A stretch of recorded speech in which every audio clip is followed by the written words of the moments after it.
Hormuz প্রণালীতে বাণিজ্যিক জাহাজ চলাচলে বিধিনিষেধের কারণে বিশ্বব্যাপী জ্বালানি ও সার সরবরাহে মারাত্মক নেতিবাচক প্রভাব পড়ছে। এতে পণ্য সরবরাহের সময় দীর্ঘায়িত হচ্ছে, পরিবহন ও বীমা খরচ বেড়েছে। মধ্যপ্রাচ্যের বাইরেও যার প্রভাব ছড়িয়ে বিশ্বব্যাপী উদ্বেগ বাড়াচ্ছে।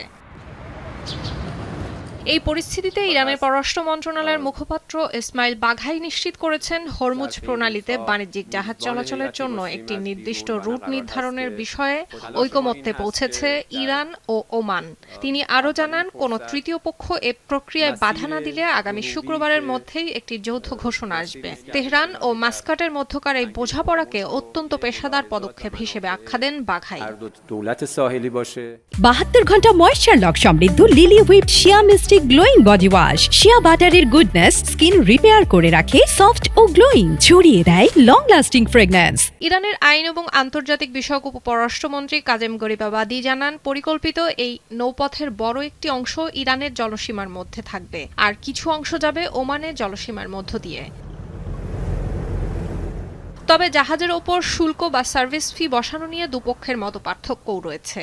ইরান 5 থেকে 7% শুল্ক দাবি করলেও ওমান চায় 3%। যুক্তরাষ্ট্র কোনো শুল্ক বা টোল না রাখার পক্ষে অনড়। এছাড়া অঞ্চলটির নিয়ন্ত্রণকারী IRGC আলোচনায় অনুপস্থিত থাকায় চুক্তি বাস্তবায়নের ক্ষেত্রেও কিছু জটিলতা রয়েছে।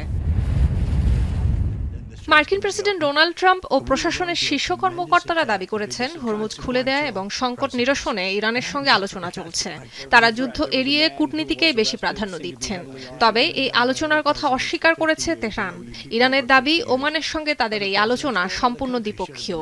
Called me and said very politely, "Please, can we talk? Can we talk?" They didn't want, and I said, "Yes, we can talk. Let's get it done. Finally, let's get it done."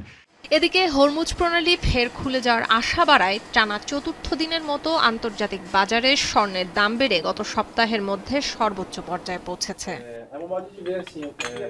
Sultana দিনা, এখন বিশ্ব।